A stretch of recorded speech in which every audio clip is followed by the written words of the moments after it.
Buenas tardes, ahora vamos a empezar con el curso de la parte de introducción a los autómatas celulares, los cuales son técnicas que muy poderosas por su simplicidad, es decir, ya que toma todos sus elementos, son discretos, pueden abarcar sistemas muy grandes y de largo tiempo y permiten hacer tanto describir, entender y simular sistemas muy grandes, sistemas reales.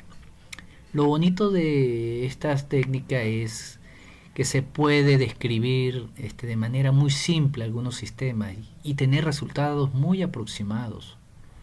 Por ejemplo, que veremos más adelante las técnicas de descripción de fluidos, el cual han sido utilizadas para simular los túneles de viento y han sido muy poderosos. Y a su vez han sido base para muchas otras técnicas de simulación.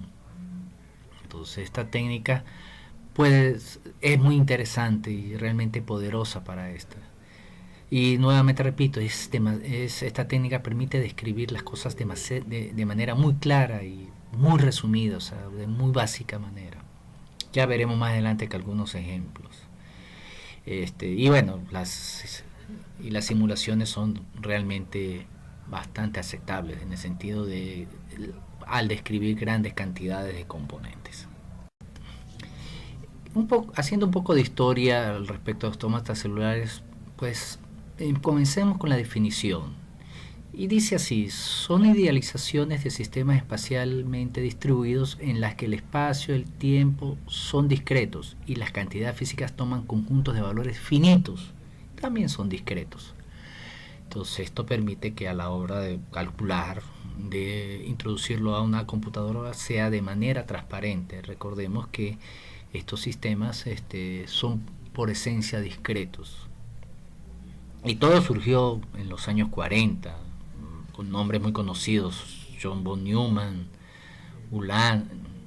Estos son los precursores. Después más adelante veremos Turing, de todos sus contribuciones al respecto.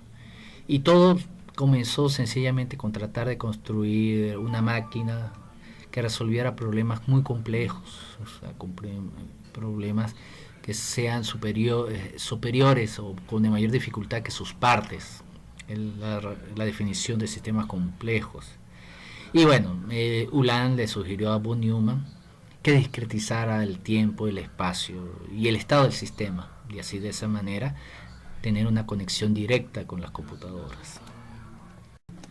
Entonces, ¿qué podemos decir de los autómatas celulares? ¿En qué consiste? Vamos a hablar primero sobre la evolución.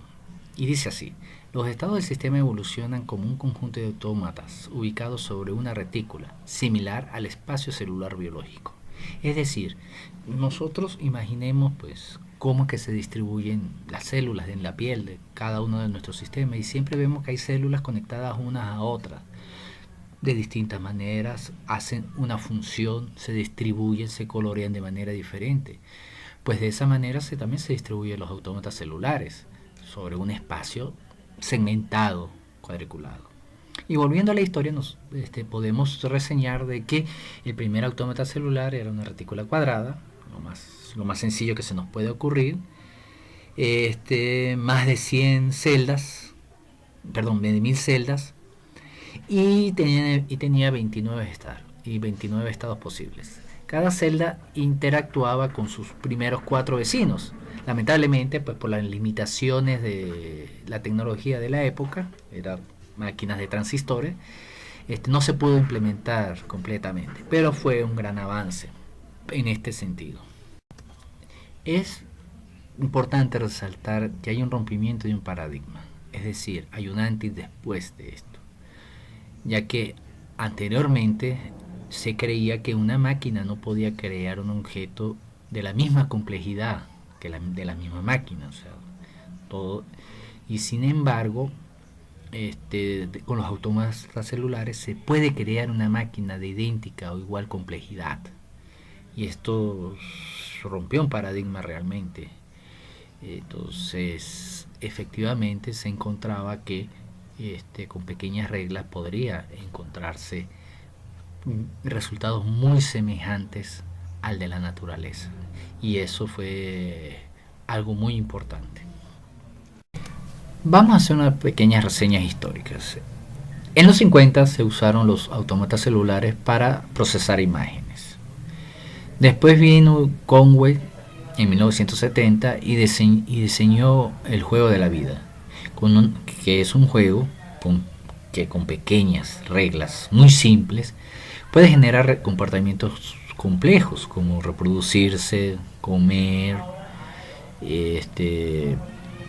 y trasladarse, o sea, realmente, y formar estructuras cuyos nombres de manera espontánea, y sus nombres son llamados gliders. En los años 80, Wolfram, una persona que no sufre de baja autoestima, estudió los comportamientos de los autómatas celulares en una dimensión, argumentando que había encontrado el papel tapiz del universo. Posteriormente, Toffoli y Margolis construye una máquina de autómata celular con propósito general llamada CAM6, el cual fue muy utilizada para diversos estudios, pero muchos. A continuación, algunas definiciones de los autómatas celulares que resumen muy bien lo que es esa técnica de simulación. Toffoli en 1987 dijo que son modelos sintéticos del universo en los que las leyes físicas son expresadas en términos de reglas locales y simples sobre una estructura espaciotemporal discreta. Muy buena definición, resume bastante bien. Maxwell dice que estos autómatas celulares ofrecen un marco conceptual, como también una eficiente herramienta numérica que conserva los aspectos microscópicos de las leyes físicas, como simultaneidad del movimiento, es decir, todos se mueven al unísono, o sea, en una iteración de tiempo todos se mueven, interacciones locales, naturalmente todas las células o los organismos tienen algún tipo de interacción, y reversibilidad en el tiempo, y eso es una condición sine qua non para que la física funcione. Chopard y Drox dicen que los autómatas celulares permiten capturar las características esenciales de un fenómeno y trasladarla a una estructura numéricamente eficiente. Claro, al uno reducir los estados a continuos, el poder de simulación se incrementa enormemente. Entonces, estas tres definiciones engloban muy bien lo que es un autómata celular. Una buena definición o una definición más rigurosa de los autómatas celulares daremos a continuación. Primero, lo que hay que definir es en qué espacio se va a simular, en este caso de dimensiones. O sea, hay autómatas celulares que pueden ser sobre una superficie, 3 dimensiones, 4 dimensiones, etc. Hay que definir también las variables discretas, o sea, cómo están definidas, cuántos valores permiten usar, y estas van a cambiar en función del tiempo. También hay que definir las reglas de interacción, rango de interacción, tipo de interacción y en qué consiste. Dependiendo de qué tipo de células interactúan, van a tener una reacción, un efecto, digámosle así. Y esas reglas van a constituir, van a definir cómo es que va a evolucionar el sistema. Si vemos en la ecuación, tenemos un sistema en un tiempo t y va a evolucionar en un tiempo t más 1. Y eso va a depender de la cantidad de vecinos que viene expresado por esta parte entre corchetes. Entonces tenemos cuántos vecinos va a interactuar una celda con otra. Puede ser que unas interactúen más, otras menos, dependiendo del sistema y de la regla que se esté utilizando. Ahora vamos a hablar de las vecindades. Los autómatas celulares se caracterizan por tener interacciones locales, y según cómo se definan estas interacciones, la dinámica va a ser de una forma u otra. En casos especiales pueden tener interacciones de larga distancia, pero como ya les mencioné, eso va a depender del tipo de sistema que se esté estudiando. Las definiciones clásicas de las vecindades en una red cuadrada son las de von Neumann, tiene 4 vecinos, la de Moore, que tiene 8 vecinos, y esta de Margalus, que tiene solo una dirección, una vecindad en una dirección. También puede existir una gran diversidad de vecindades. Por ejemplo, como ya mencionamos, en un espacio euclidiano, un espacio global en el cual se interactúa todos contra todos, aleatorio donde unos puntos tienen, donde los enlaces o las interacciones son definidas de manera aleatoria, porosos,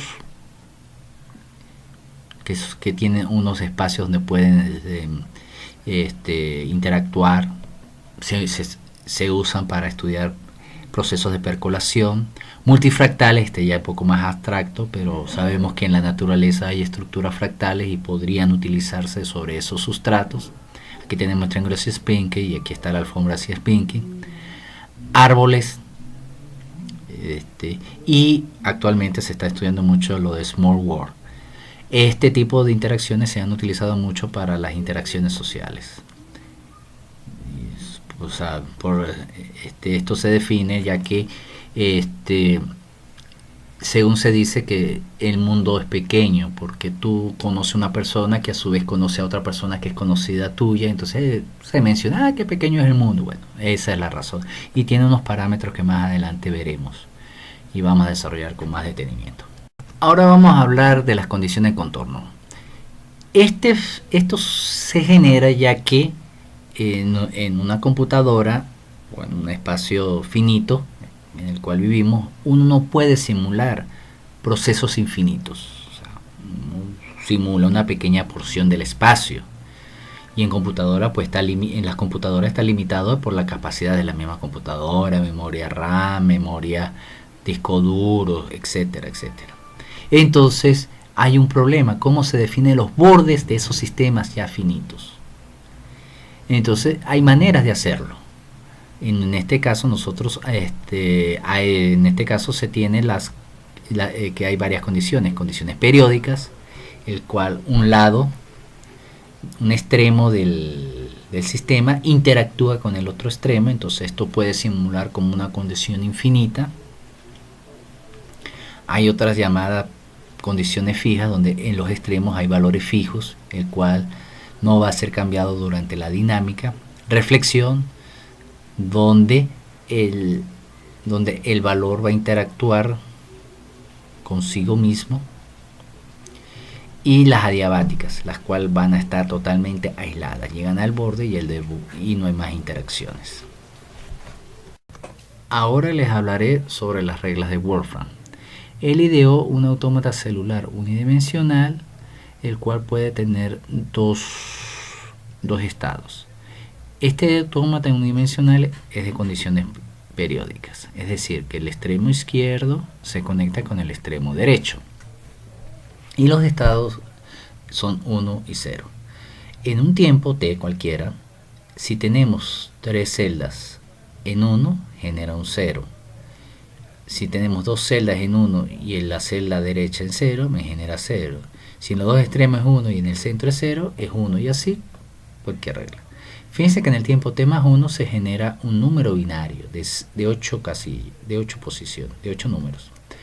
Y esto representa obviamente un número en decimal. Entonces podemos tener 256 posibles combinaciones. Y eso me da 255 posibles combinaciones. Y esto me da 255 reglas. Y cada una de las reglas me genera una dinámica diferente, dependiendo de eso. Dependiendo de esto. Ahora les presento un código el cual me puede generar las reglas de Wolfram. Primero, pues les presento una subrutina, una función que me genera un número del número decimal, me genera un número binario. Y aquí está una subrutina, una función. Necesitamos la librería SP en R. El ancho va a ser igual a 2 a la 8 al igual que la profundidad lo voy a tomar de la misma manera. Y además vamos a, y aquí generamos el número binario, el cual me va a generar las reglas. Estas son todas instrucciones para la construcción de los datos, de las figuras. Aquí todo lo metemos en un frame. Y aquí nosotros introducimos las condiciones de borde, las cuales son periódicas. Posteriormente aquí tenemos las reglas de Wolfram. Fíjense que aquí en B, que es el número B, nos va a dar la regla que correspondiente. De aquí de este número, del 45, generamos el código binario o el número binario y lo colocamos aquí. Entonces las reglas van a cambiar dependiendo del número binario, del número que nosotros colocamos. En este caso nosotros tenemos el 45. Y después sencillamente graficamos los resultados. Ahora les voy a mostrar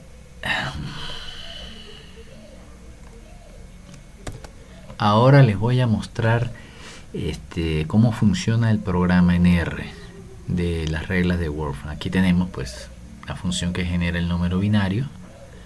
Aquí tenemos cargada una librería para generar el gráfico, y estas son las directrices por las cuales vamos a utilizar donde se va a guardar la información del gráfico. Aquí vamos, aquí se introduce el número de la regla, que en este caso es 45. Tengo 126, que ya lo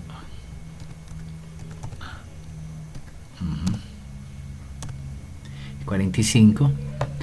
Aquí tenemos las reglas de contorno, las condiciones de contorno. Aquí tenemos las reglas que va variando según sea el número de la regla, el número binario. Y aquí generamos la gráfica. En el primer caso lo ejecutamos de esta manera, le damos enter y aquí generamos el primer gráfico. Fíjense la estructura que nos genera.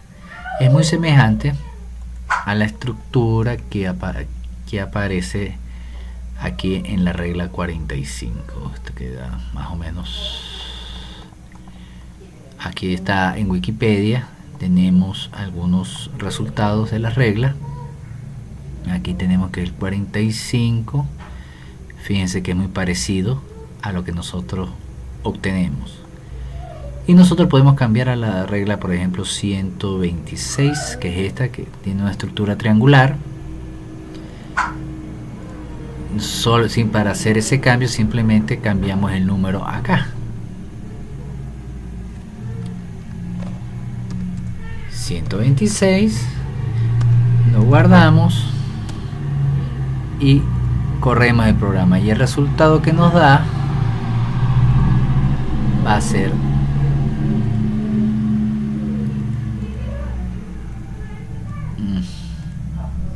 no nos interesa, podemos matarlo mejor, y nos queda el que nos interesa, que es que es la regla triangular. Entonces queda de ustedes hacer las modificaciones, ver el programa, cerciorarse cómo funciona, hacer las modificaciones que gusten y hacer algunos ejemplos de estas reglas, a ver si los obtienen. Espero que así sea.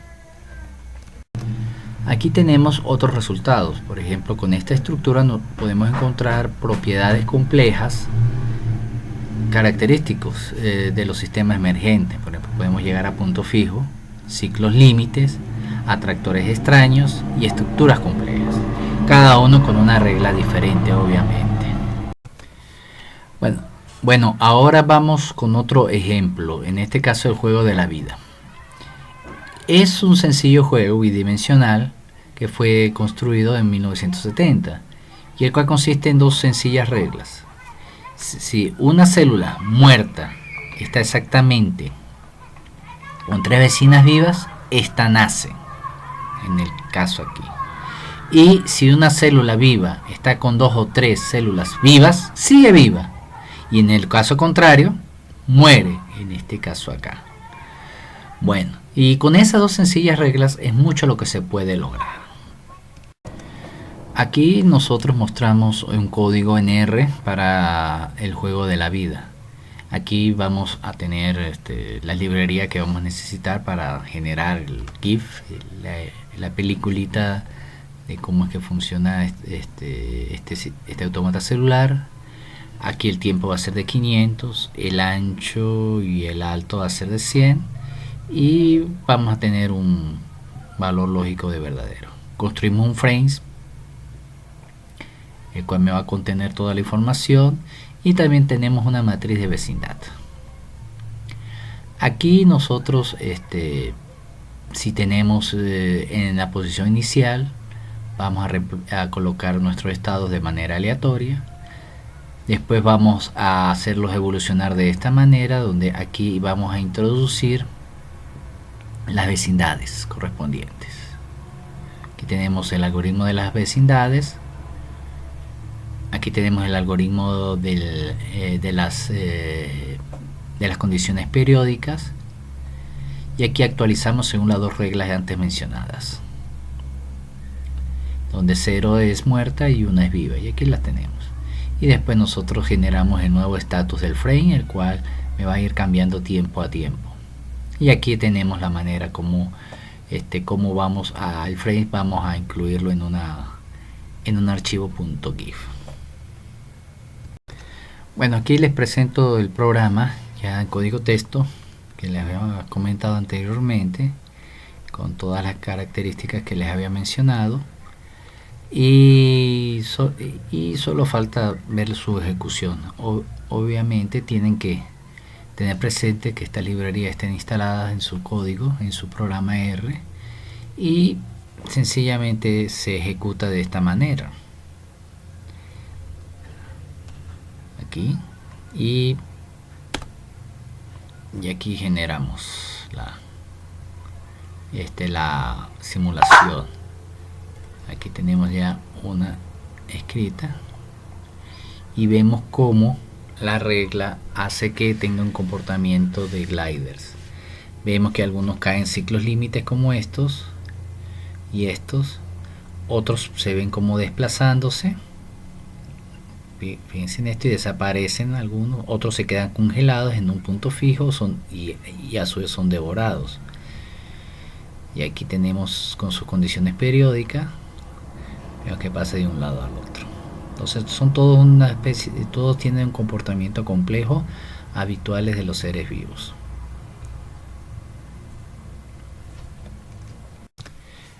Los autómatas celulares han sido aplicados para ya sistemas establecidos, tal es el caso de los HATISLAS o HPP, el cual fueron desarrollados en 1980, quien propuso discretizar las velocidades de las partículas. Este tipo de modelo ha tenido un gran alcance y aplicaciones en diversos sentidos. Incluso pues han sustituido los túneles de viento. En la actualidad se venden software que aplica modelos no de HPP sino FPP, que es un modelo más actualizado al respecto, que logran describir los túneles de viento de manera muy exacta, muy buena. Bueno, obviamente esto ha sido utilizado para describir los medios porosos, las erosiones, los procesos de reacción-difusión, crecimientos de agregados y nucleación, difusión en medios biológicos, etcétera, etcétera. Más adelante veremos más detalle en qué consiste este modelo, específicamente el HPP en un ejemplo.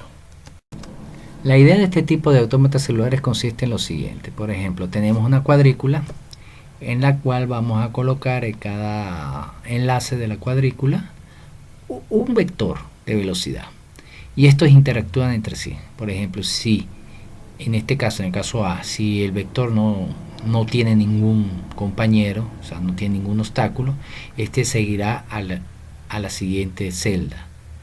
Si se encuentran dos de frente de manera horizontal, salen de manera vertical, y si se encuentra de manera vertical, salen de forma horizontal.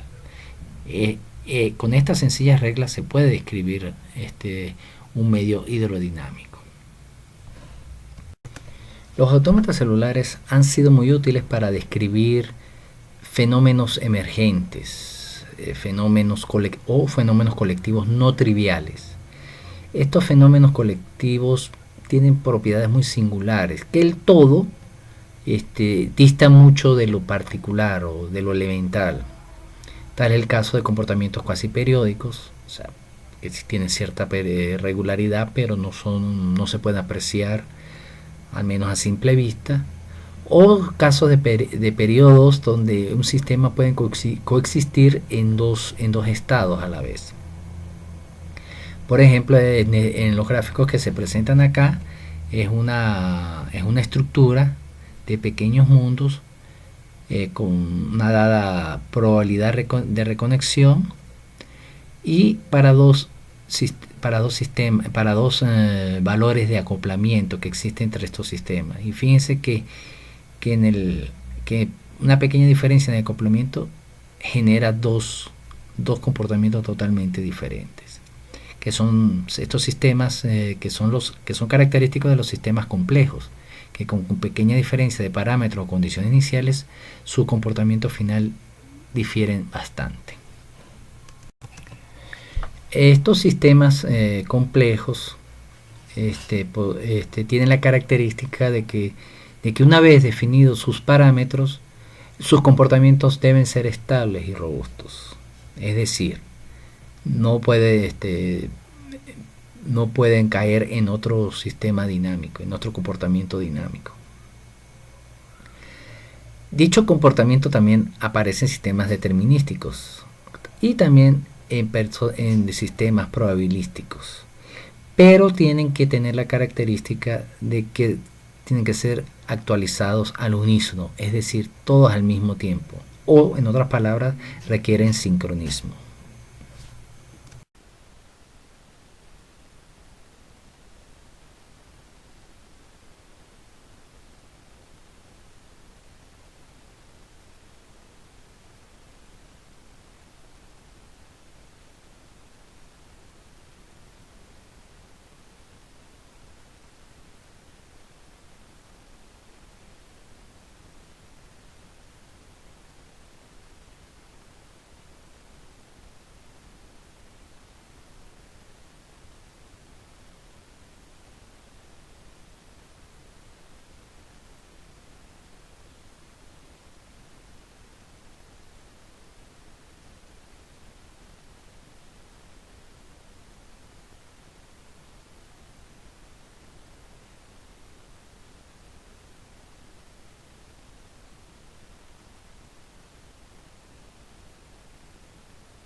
Otro modelo interesante en el cual se puede aplicar autómatas celulares es la separación de fases o dominios, desarrollado en 1984. En este caso se utiliza una vecindad de Moore, en el cual una fase está representada por 0, otra fase está representada por 1. Entonces, dependiendo de la sumatoria de sus vecinos en el tiempo t, si pertenece a 0, 1, 2, 3 y 5, se mantiene en 0 o cambia a 0. Y si sus vecinos suman 4, 6, 7, 8 y 9, se mantiene en 1 o cambia a 1. Con esta diferencia aquí que no se incluye el 4 y aquí que no se incluye el 5 es para darle cierta inestabilidad en el punto de cambio, cuando hay mucha igualdad entre los estados. Esto permite, pues, lograr separaciones de fases y obtener una curvatura en esas separaciones de fases.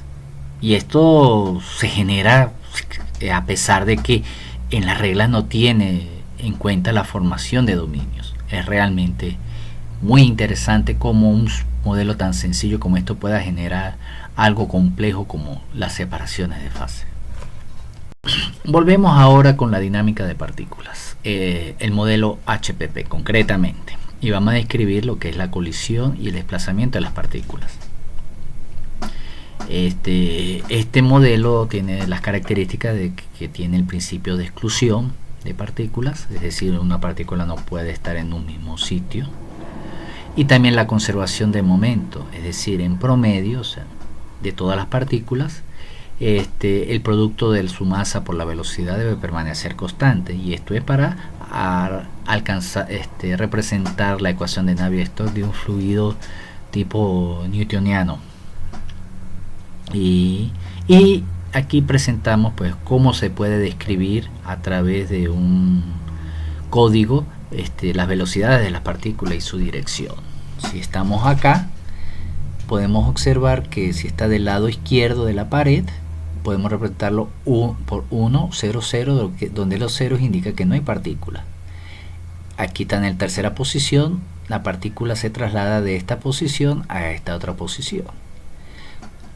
Aquí tenemos 3 partículas llegando por las 3 aristas y saliendo por las otras aristas. Y aquí tenemos estas 2 partículas que cambian de la posición de la una velocidad de los lados horizontales a los lados verticales. Y aquí sencillamente mantiene su posición, pero sus direcciones cambian. Ahora veremos en detalle la parte de la colisión y su propagación para una estructura un poco modificada. La vamos a representar esta estructura a través de estructuras inclinadas. Aquí tenemos cada esfera rellena, indica que hay una partícula. Con la colisión cambia de posición, cambia su condición. Por ejemplo, esta que está en esta dirección cambia a su dirección de 90 grados y después su traslado va a ser el que corresponde. Este va a saltar acá y el otro va a saltar acá. Y así se puede describir tranquilamente esta situación. Aquí vemos en cómo la codificación cambia. Aquí tenemos una parte más ampliada de lo que sucede durante la colisión, donde estas 2 partículas cambian de dirección de esta manera, o viéndolo en forma vectorial cambia de esta manera, y su codificación en unos y ceros se ve de esta forma. Ahora vamos a ver cómo se puede implementar el código en R. Aquí tenemos pues algunas definiciones. Tenemos un tiempo máximo de 50, la longitud de 4 corresponde a la longitud de la codificación del sistema, y tenemos que un X de 20 y un Y de 40, un módulo de desplazamiento con este valor. Y vamos a ajustar aquí un arreglo donde va a tener el código, va a hacer un muestreo sobre este código, va a ser con reemplazo, va a tener una longitud tanto de tiempo como de longitud, como de dimensiones, y vamos a definir otro valor aquí de A2. Son dos arreglos que vamos a utilizar. Primero vamos a definir las colisiones, donde tenemos aquí definido las colisiones a través de unos valores, de unos if que están acá, y cómo van a cambiar a lo largo del tiempo. Y después la propagación, teniendo en cuenta sus condiciones de contorno. Cuando entra por la izquierda, sale por la derecha, entra por la izquierda, sale por arriba, entra por abajo, y viceversa en ambos casos. Aquí se puede ver que no hay mucha complejidad en el sistema. Ahora les presento el código antes mostrado, pero en un texto plano o script para ser leído por el código R. Aquí tenemos nuevamente la longitud para la codificación de las velocidades en la red, las dimensiones de la red, que es 20 y 40, y el tiempo de simulación, que lo hemos colocado en 50.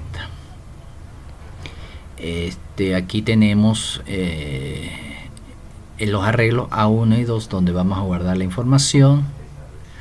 Aquí están las reglas de colisión y aquí en la parte de la traslación, en el cual se incluyen las condiciones de borde periódica. Para ejecutarlos nosotros utilizamos esta instrucción. Nos va a dar el número de partículas y la velocidad media de todas las partículas. Como nosotros podemos observar, tanto el número de partículas como la velocidad media se mantiene constante, es decir, la velocidad promedio de todas las partículas. No quiere decir que las partículas estén congeladas. Esto nos indica que el sistema permanece con la condición de momento constante, lo cual le confiere propiedades de fluido tipo newtoniano, y con eso uno puede recuperar las ecuaciones de Navier-Stokes. Si volvemos a correr el programa, pues nos va a dar diferentes valores, ya que su condición inicial es aleatoria, pero siempre nos va a dar valores muy cercanos a cero, relativamente cercanos a cero. Si hacemos muchas simulaciones, pues nos va a dar diferentes valores de velocidad, pero con grandes valores, grandes repeticiones, seguramente nos vamos a acercar a cero.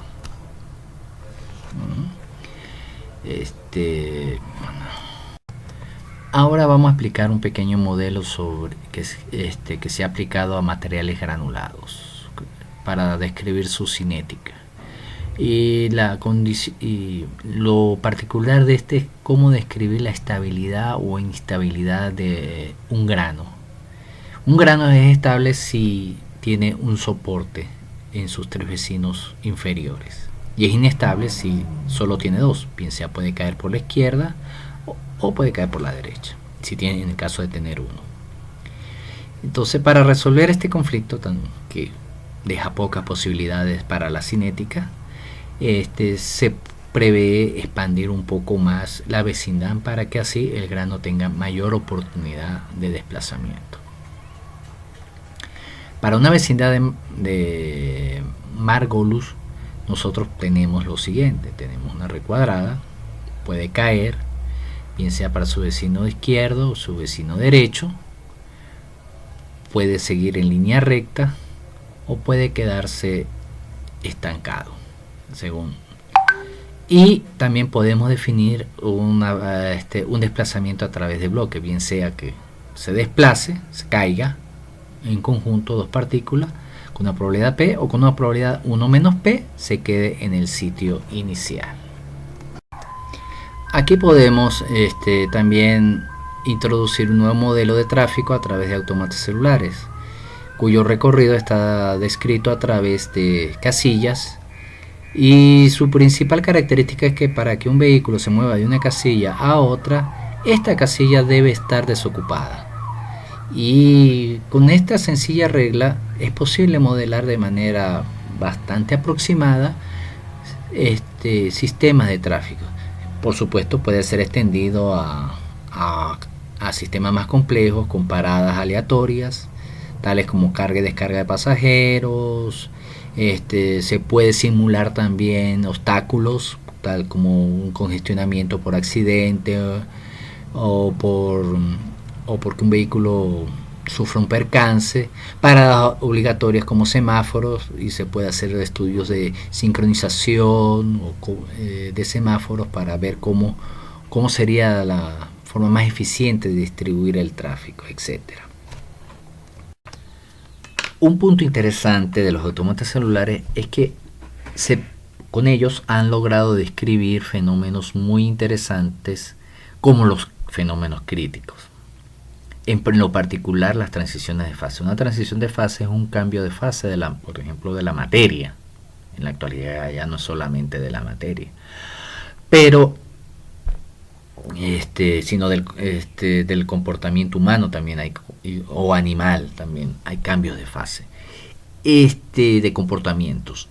Las fases que tenemos de la materia son 4: sólido, líquido, gas y el plasma. El plasma es un estado muy particular, ya que hay átomos que viajan o se mueven a través de un mar de electrones, es decir, que los electrones no están enlazados con sus átomos. En los cambios de fase tenemos ciertas particularidades, de que en esos momentos hay una especie de universalidad. Y esa universalidad permite hacer descripciones muy particulares y comparar unos sistemas con otros y encajonarlos en ciertas en ciertos nichos, en ciertos comportamientos. Estos son sistemas complejos. Estos sistemas complejos tienen la particularidad de que no son ni totalmente ordenados ni totalmente desordenados, sino es un punto medio. Y esto le da cierta característica de plasticidad, lo cual logra encajarse en el medio, en el ambiente en donde estén. Por ejemplo, se sabe que el cerebro humano y animal es un sistema complejo, ya que si hay un daño cerebral, las funciones perdidas por ese daño son recuperadas en otros lugares del cerebro. Es decir, que el cerebro se adapta para cumplir sus funciones. Y eso se ha observado tanto en sistemas biológicos, animales y plantas, sistemas físicos, etc. Entonces, por eso es que están muy interesados en estudiar los sistemas complejos, y los autómatas celulares han sido una herramienta muy útil para entender estos sistemas. Durante las transiciones de fase hay algo muy interesante, que es la autosimilaridad. Por ejemplo, en el ejemplo aquí observamos pues una transición de fase, una vaporización a través de calor latente.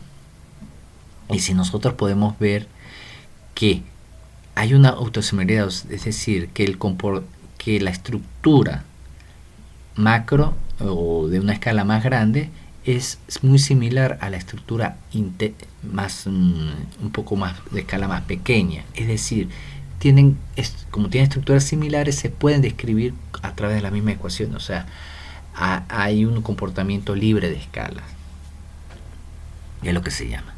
Y en conclusión podemos decir que los fenómenos críticos tienen dos características principales, que es la autosimilaridad, como ya les mencioné, que una escala a diversas escalas tienen el mismo comportamiento, se puede describir con las mismas ecuaciones, y pueden ser descritos a través de exponentes críticos, es decir, que a través de esa autosimilaridad se puede obtener unas ecuaciones universales o un comportamiento universal.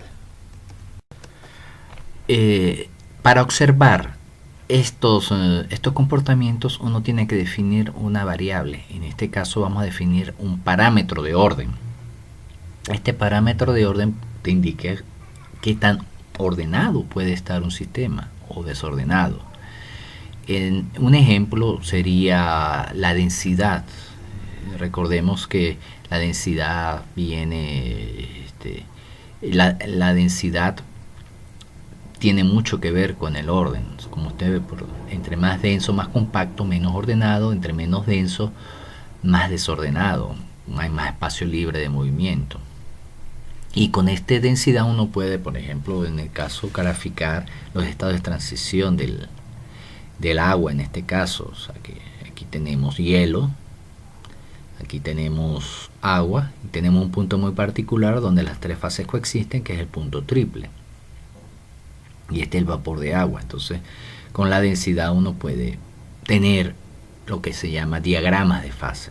Entonces, ve cómo son las transiciones entre un estado y otro.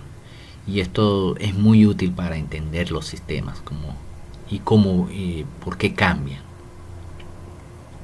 En general, nosotros podemos clasificarlos en dos: transiciones de primer orden y de orden superior. En el caso de los líquidos, una transición de fase de primer orden tiene un calor latente de 0. Aquí hay un calor latente de 0.